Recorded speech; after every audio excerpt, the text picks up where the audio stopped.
What's crack-a-lackin'? This one is going to be a kind of a sad ramble for people who like Sq1, but even if you like Sq1, I'm going to try and provide a little bit of informational stuff in here for people who, do enjoy the event and want to practice it.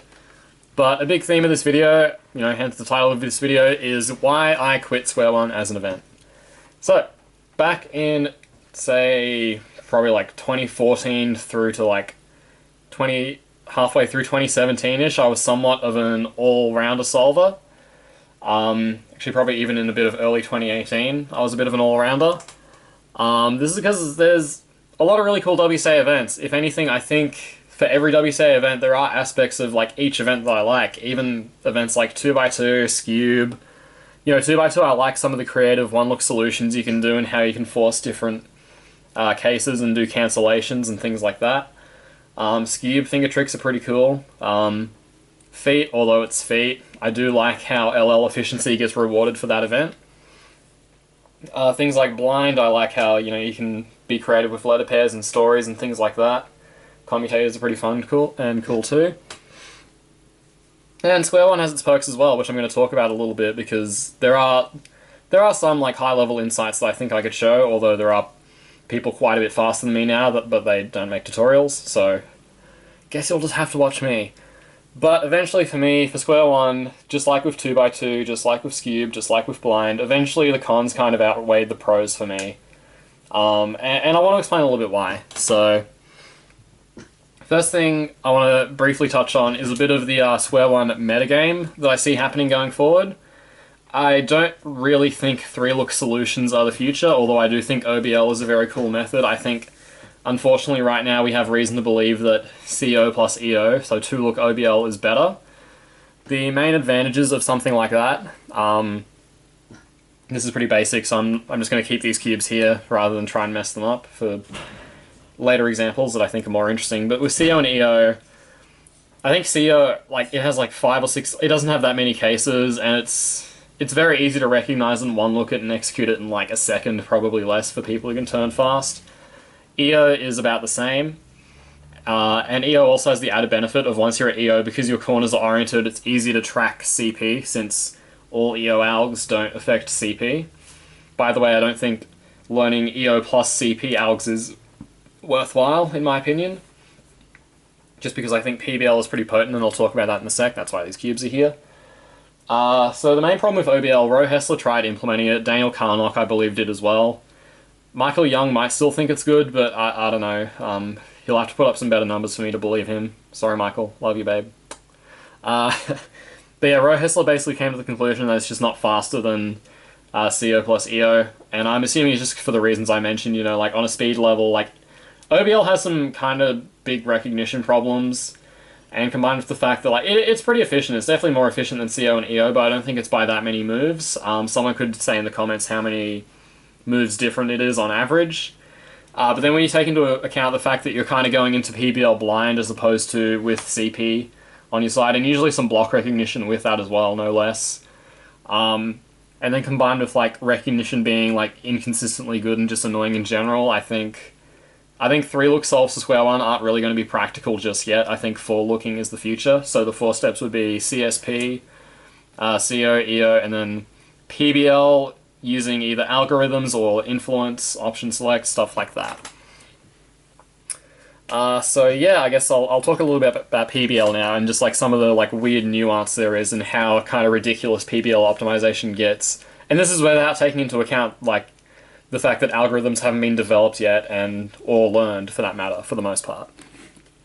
So I've got 3 examples here. So this is parity on both layers. Obviously these are all no parity in total, but so we have this block here, and depending on how you align the J-perm, you will either get opposite or adjacent on bottom.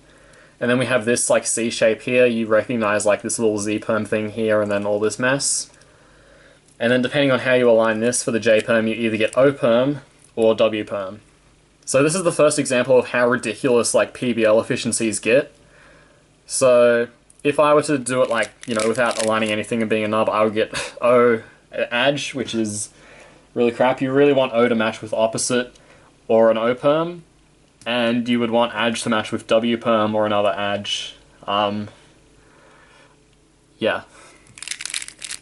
So what you can do instead is you want to, and the thing that matters here, which is, again, this is why it's ridiculous, because the middle slice isn't flipped, here you would want to force the opposite on bottom by doing this. And then you would have operm opposite, which is just like M2U, M2U, M2. And then you don't flip the slice. However, if the slice was flipped, then it would be more efficient to force a W-perm on bottom and W-perm on top. Let's just say it again. You'd be better off with the middle slice flip to force W on top, edge on bottom by doing this, because this EP-alg flips the middle slice. So whether or not the middle slice is flipped can affect like your solution and what's more efficient, which is kind of ridiculous. I don't know if it's like as huge a deal as I think, because I haven't solved Sq1 since I got my sub 9 average in comp. But that's like one example of some ridiculous stuff. Here's another example of where it gets like really stupid. So this is using a technique Andrew Nelson developed back in the like stone ages of cubing. You can find his thread on speed solving, it's not too hard to find. It's basically doing PBL using 2 CP-algs, and the way it works is there's a bunch of PLLs. So for example, A-perm, you can solve an A-perm with 2 J-perms, and Y-perm you can solve with 2 J-perms as well. So because all CP-algs are just revolving around J-perm and N-perm, there's a select number of PLL cases that can be done with 2 CP-algs effectively. So the ones I think can is A-perm, E-perm can't be done, F-perm can't be done, all of the G-perms can be done with 2. H-perm can be done with 2 N-perms, J-perms obviously, N-perms obviously. R-perm doesn't work, unfortunately. T-perm works, U-perms work with 2 J-perms, V-perm doesn't work. And then, like I said before, so Y-perm works on bottom. So for something like this, you would want to do a J-perm here to set up another J-perm, and then also do a J-perm with these pieces. Actually, wait, is that even right? Yeah, I think that's right. So you would do J-perm, J-perm here, and then by doing that, you can then align a J-perm, J-perm later to get a, you know, quote-unquote PBLs, or EP skip, sorry. So why does this get a bit ridiculous? So you're doing a 7-move alg twice, and the recognition is a little bit finicky. It's not that bad, but what you can do instead for a case like this is you can just do misalign the bottom like that. Just do the standard CP alg, and then you get good U-perms. And I think if you run the numbers, that's equally efficient, maybe slightly more so, and the recognition is also a fair bit better. So that's just like another case of like the like clear path to the most efficient pragmatic solution in a speed solve just being very finicky and fickle and just annoying in general. And aside from being able to do mixes of, say, you know, J-perms and N-perms, you can throw other algorithms into the mix. For example, pure adge is another one you can use that works out sometimes. This is good when you have 2 R-perms because, let's see if I can set this up. When you have 2 R-perms like this, instead of, I mean, forcing good J, this is another example of how annoying it gets. If the middle slice was flipped, it would probably be better just to force good U-perms like that. I think it's a little bit more efficient, because if you just do pure edge with the corners and then with edges, you have to still flip the middle slice, which is, it might not be worth it. And then the other thing is you can also force ZZ perm, so that could also end up being better because ZZ is not a good method on 3x3 by the way, but ZZ as an EP on Sq1 is pretty good, so if you don't have the middle slice flipped, then that might be better as well, so it gets ridiculous as well. And then there's also the diagonal corner version of it. I don't really know how this ends up getting applied. It might be for like V-perm only, maybe some like more abstract PBL cases. Another kind of funny example I'll show is T-perm. This is another case where you can easily force good U-perms, which would be good if the middle slice is flipped, which it isn't here. You could also do the 2 PLL things like that. But what ends up, I think, being the most efficient is just doing pure edge cancelled into M2, U2, M2. As you can see, it cancels there. And if the middle slice is flipped, you can end up doing that efficiently as well, like that. And you can cancel into that just as effectively. So there's just a lot of weird, fickle nuance. I mean, like, it's kind of cool, but like a lot of it is kind of just the same stuff. And going forward, like, the better optimizations will just be like brute force learning the algs. So it's I mean, like, it's interesting, but I find 3x3 a lot more fun for me personally, and it's just not as... I mean, like, 3x3 option select stuff, which I'll talk about in future videos, is pretty fickle, but it's just a lot more interesting, there's a lot more depth, and it's a lot less algorithmic. Sq1 is a very, very algorithmic event, whereas, like, CFOP, there is... I don't know, I feel like there's just, like, a higher level of intuition that gets involved. So that's just talking about PBL, which I already find a little bit annoying. Another thing that I found really annoying about Sq1 was CSP. The thing is, for Sq1, CSP is absolutely necessary because parity on Sq1 is like the biggest killer. It's worse than parity on 4x4, it's worse than parity in BLD, it's worse than parity in any event, because Sq1 is an event that can be done sub 7. So if you get parity, like, no matter how good you are at parity, it's just going to straight up kill your solve, and that's kind of why Sq1 is like Charlie Stark, I think, kind of fell off the map. Sorry, Charlie. But yeah, it's very, very annoying. And the other thing too is, this is probably due to me not being that good at CSP tracing, but in competition, because of the 8-second warning and the 12-second warning being kind of tilting, for my first few competitions, because I could trace CSP usually in about 13 seconds on average, I would end up getting really nervous before my solve and a bit distracted as well, and I would quite often mess up my CSP tracing because of it. Eventually I got a little bit better at it, but it still ended up being an ongoing problem. I kind of wonder if it's still a problem for people who can trace, like, I don't know, sub 5 or however the fastest people do it. However fast they do it, rather. But, yeah, I found it a little bit tilting at least. It might just be me being not that good, but it's... yeah, it was a problem for me. The other big issue was turning accuracy and lockups. Sq1, you have to be really accurate for a variety of reasons. Firstly, turns...